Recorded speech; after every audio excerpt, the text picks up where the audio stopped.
Yang pertama kita lakukan adalah menginstal package yang terdiri dari 5. Ada ggplot2, dplyr, broom, ggburp, dan reader. Yang kedua, kita memanggil library yang berisikan install package 5 di atas tadi. Yang ketiga, kita memanggil data income, read CSV, user, mahasiswa download income data, dan heart data yang codingannya sama dengan yang di atas.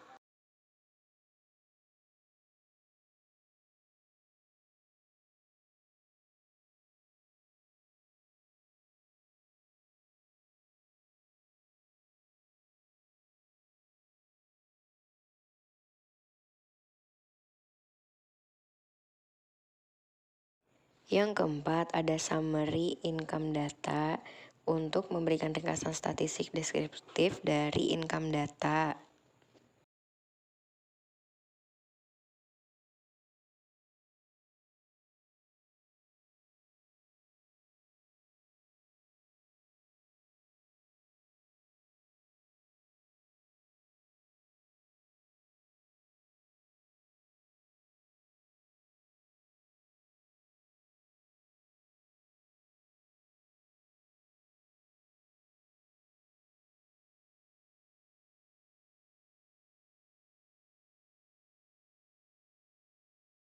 Yang kelima, ada summary hard data yang berguna juga untuk memberikan ringkasan statistik deskriptif dari objek hard data.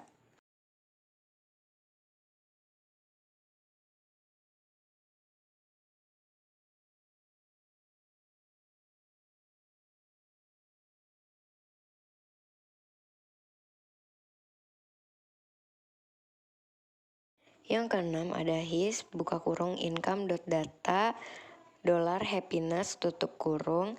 Dalam bahasa pemrograman R digunakan untuk membuat histogram dari data yang terdapat dalam kolom happiness dari objek income data.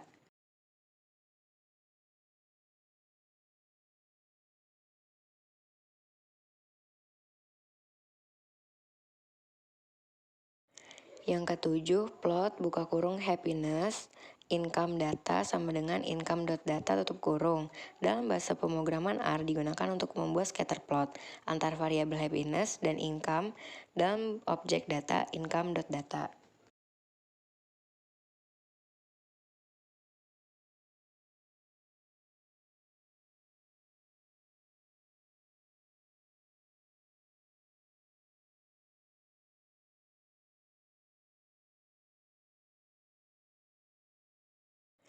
Yang ketujuh, plot buka kurung happiness income data sama dengan income.data tutup kurung.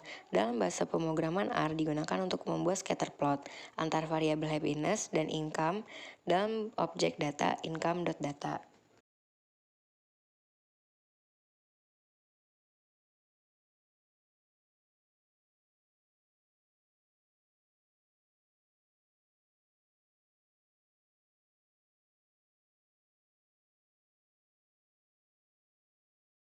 Yang kedelapan, core buka kurung heart.data $biking, heart.data $smoking digunakan untuk menghitung koefisien korelasi antara dua variabel. Dalam hal ini, biking dan smoking dari objek data heart data. Korelasi untuk ukuran statistik yang menggambarkan seberapa kuat dan dalam arah apa hubungan linear antara dua variabel tersebut.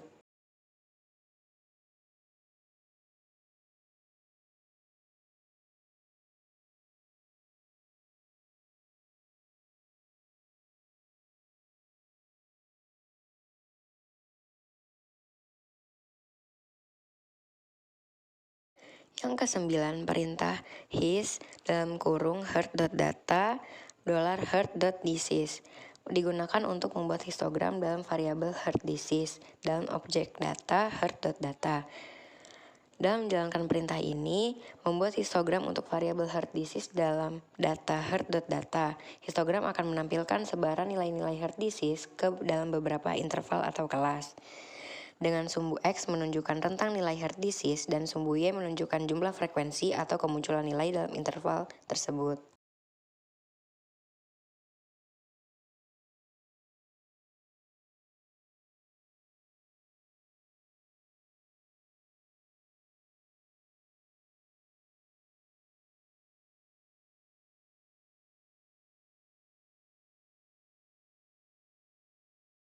Pada kotak 10, berdasarkan kedua blok plot tersebut, dapat terlihat bahwa median dari income lebih tinggi dibandingkan balance dan distribusi income lebih besar dibandingkan balance.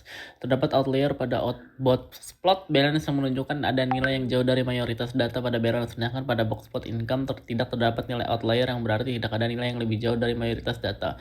Kode ini bertujuan untuk membuat dua box plot yang membandingkan distribusi variabel balance berdasarkan nilai kolom default untuk dua kelompok yang berbeda, yaitu student dan non-student. Hasilnya disusun agar dapat dibandingkan secara visual.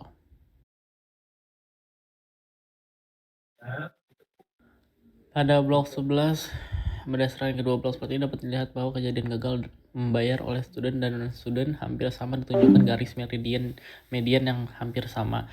Distribusi kegagalan bayar oleh non-student terlihat lebih luas dibandingkan student. Pada box plot, student memiliki outlier pada data kegagalan membayar oleh student, sedangkan pada data non-student terdapat outlier pada data kegagalan bayar maupun yang berhasil bayar. Kode ini bertujuan untuk membandingkan distribusi pendapatan antara mahasiswa dan non-mahasiswa menggunakan box plot dengan judul yang sesuai untuk setiap grafik.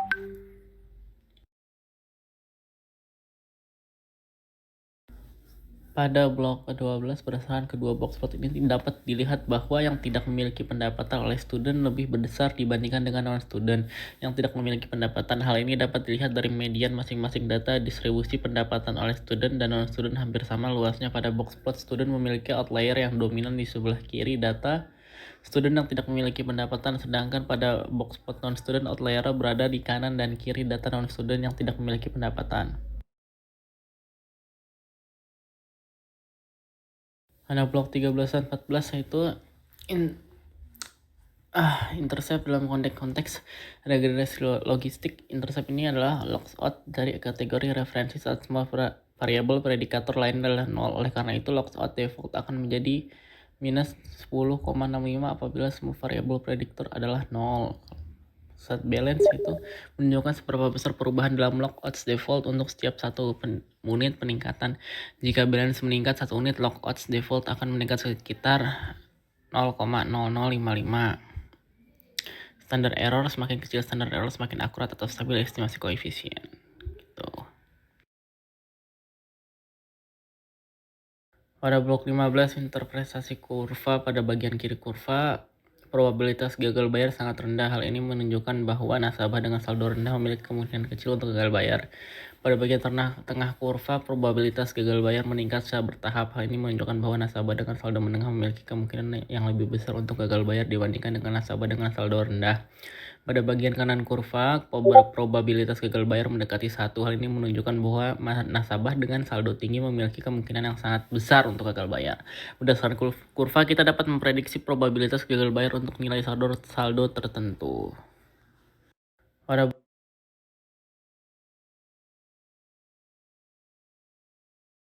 blok ke-16, koefisien intercept minus 10,65 menunjukkan logout default pada kondisi awal atau saat semua variabel prediktor adalah 0.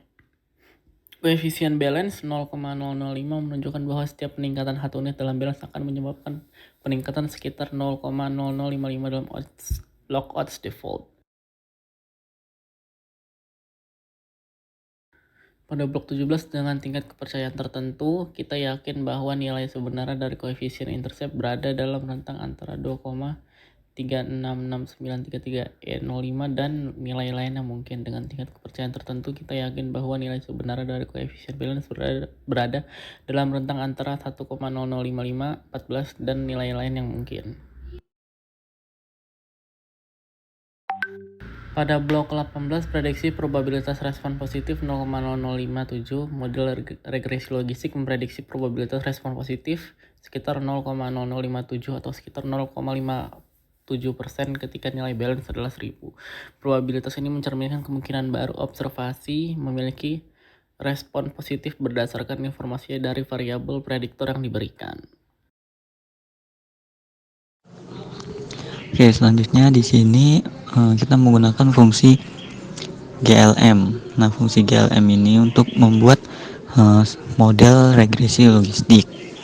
Nah, di sini kita menggunakan variabel default yang data dari variabel default yang akan kita buat model regresi logistik yang kita simpan ke dalam variabel reclog2.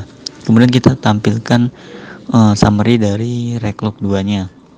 Nah, hasil summary-nya yaitu di sini ada nilai intercept-nya itu min 3,50413. Nah, ini adalah perkiraan nilai dari log odds default untuk kategori si variabel prediktor dari si variabel student. Dalam hal ini si interceptnya itu student no. Nah, dengan nilai yang signifikan dan negatif. Nah, di sini menunjukkan bahwa bagi non mahasiswa atau student no, kemungkinannya itu cenderung lebih rendah. Nah, di bagian selanjutnya di sini ada student yes.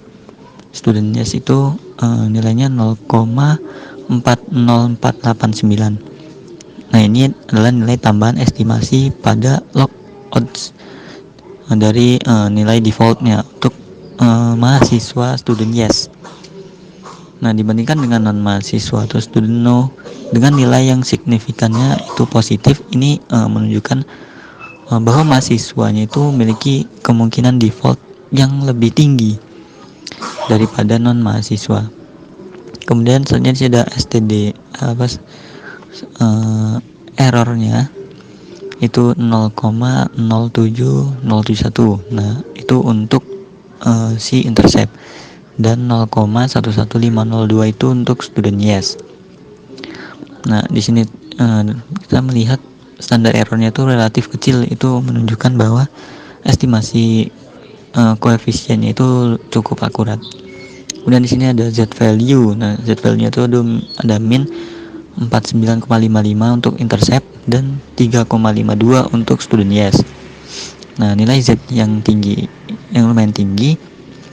Nah, ini bisa menunjukkan bahwa keduanya itu koefisien tersebut signifikan secara statistik dalam model.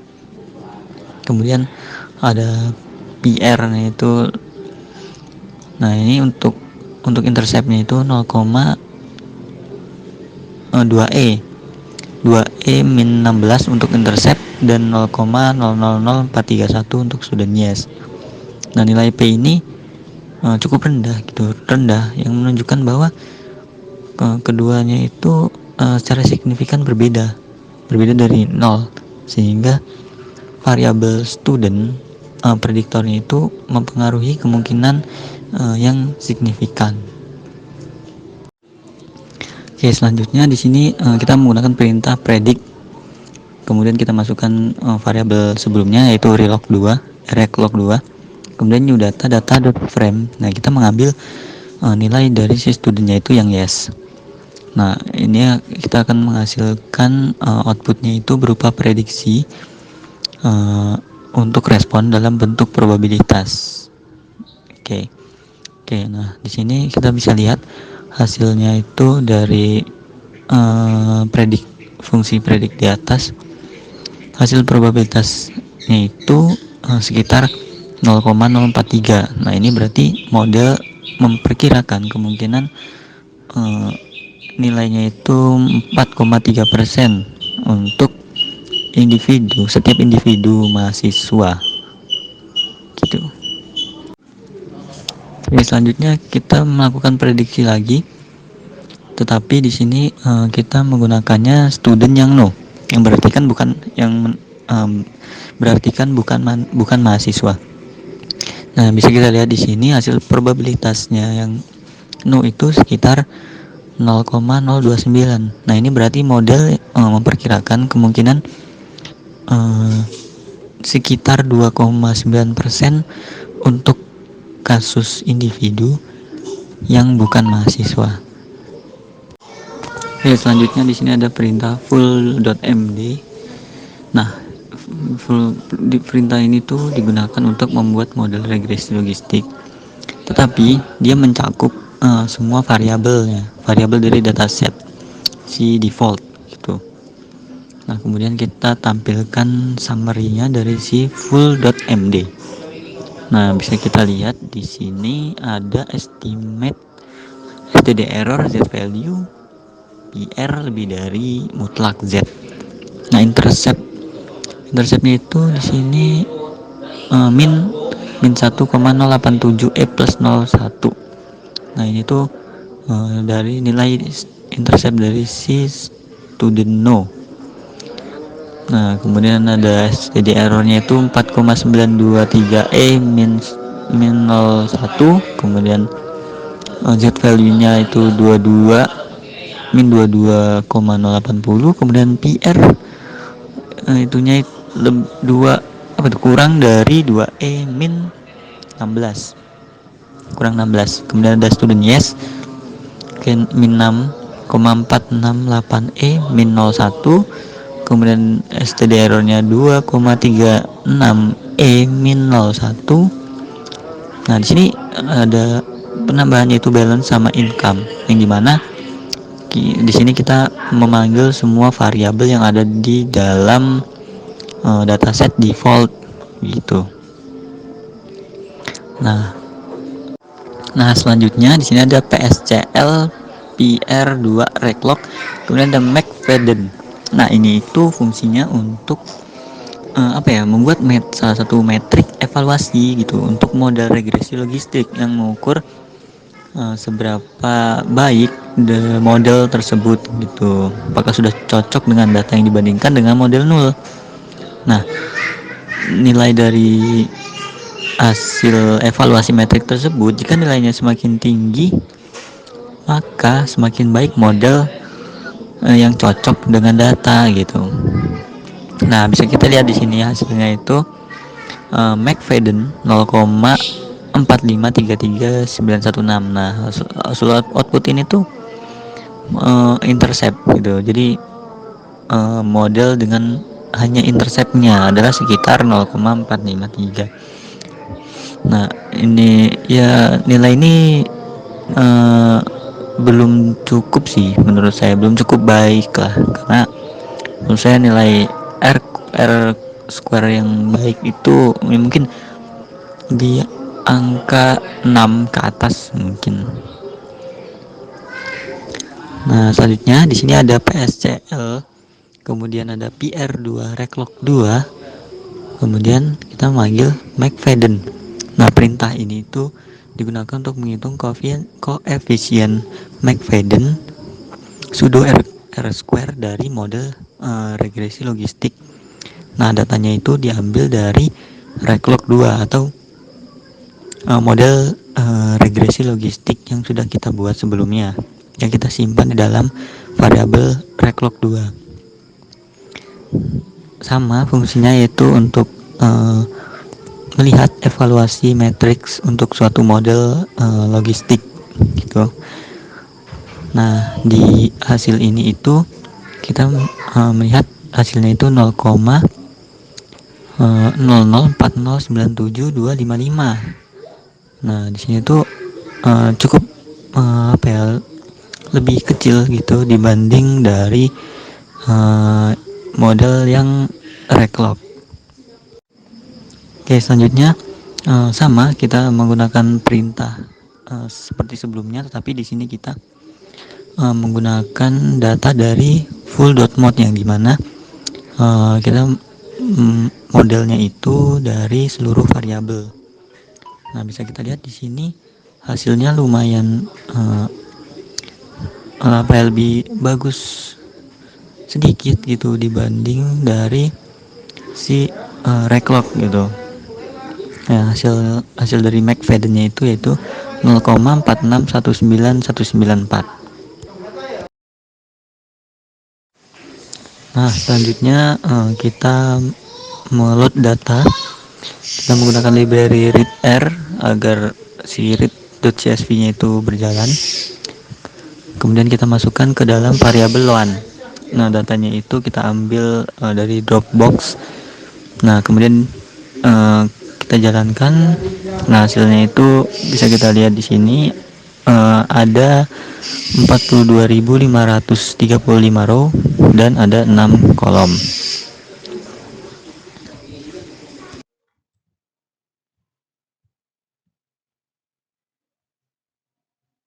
Kemudian di sini kita memperlihatkan dari si dataset tersebut. kita tulis lawan di sini, kemudian dia akan menghasilkan output seperti ini, yaitu isi dari dataset tersebut. Kemudian kita melakukan summary lawan. Summary lawan adalah sebuah perintah dalam bahasa pemrograman R yang digunakan untuk menampilkan ringkasan statistik dari variabel lawan.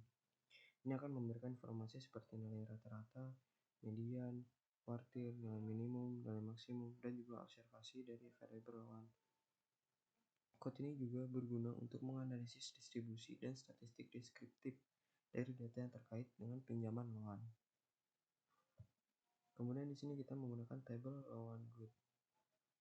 Perintah dari codingan tersebut dalam bahasa pemrograman R digunakan untuk membuat tabel frekuensi dari nilai-nilai yang terdapat dalam variabel good dari dataset lawan. Tabel tersebut akan menunjukkan jumlah kemunculan setiap nilai yang ada dalam variabel good. Ini berguna untuk mendapatkan pemahaman tentang distribusi nilai dalam variabel tersebut, terutama jika variabel good merupakan variabel kategoris atau faktor. Kemudian di sini kita menggunakan lawan good, kemudian X factor, lawan good, dan juga lawan. Di sini menjelaskan untuk mengubah tipe data dari variabel good dalam dataset lawan menjadi faktor. Dengan cara ini, R akan memperlakukan variabel good sebagai variabel kategoris yang biasanya digunakan untuk variabel yang memiliki beberapa kategori atau level. Ini berguna saat ini melakukan analisis atau visualisasi data yang melibatkan variabel kategoris. Karena R akan mengenali dan memperlakukan nilai-nilai dalam variabel tersebut sebagai kategori yang terpisah. Setelah perintah ini dieksekusi, jika Anda mencetak dataset lawan, maka akan terlihat bahwa variabel good sekarang telah diubah menjadi vektor. Ini adalah outputnya. Kemudian kita membagi data menjadi data train dan data test. Pada baris pertama di sini, ini mengatur benih atau seed untuk pengacakan. Dengan mengatur seed, hasil pengacakan akan konsisten setiap kali kode dijalankan, memastikan reproduktibilitas hasil. Kemudian di baris kedua, ini membuat sampel acak dari baris dataset lawan. Fungsi sampel di sini digunakan untuk mengambil sampel acak dari jumlah baris dataset lawan sebesar 80% dari total baris. Dengan menggunakan for untuk memastikan bahwa jumlah baris tersebut adalah bilangan bulat. Sampel ini akan menjadi indeks baris yang akan digunakan untuk set pelatihan atau set tes. Kemudian di baris ketiga, ini menghasilkan set pelatihan dengan menggunakan indeks yang diambil sebelumnya dari sampel. Dengan menggunakan indeks ini, baris yang sesuai dengan indeks tersebut diambil dari dataset lawan, sehingga membuat set pelatihan. Kemudian baris yang terakhir, ini menghasilkan set pengujian atau tes dengan menggunakan baris yang tidak termasuk dalam sampel yang telah dipilih sebelumnya.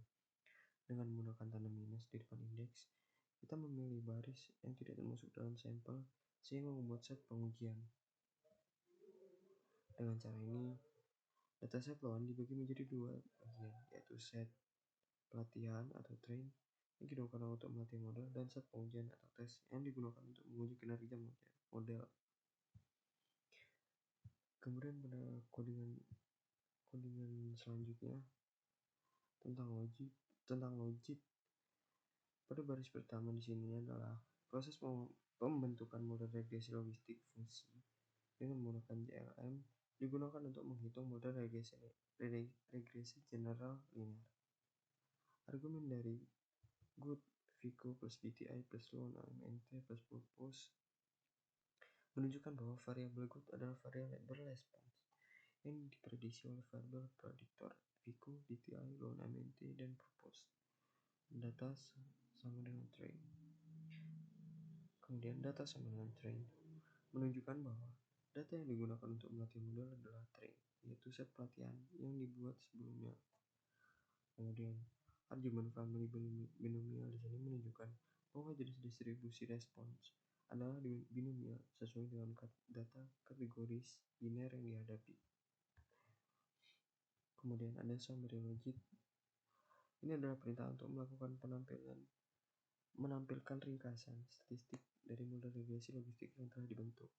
Outputnya berisi informasi tentang koefisien regresi, sesuaian model, dan statistik lainnya yang berguna untuk mengevaluasi kinerja model.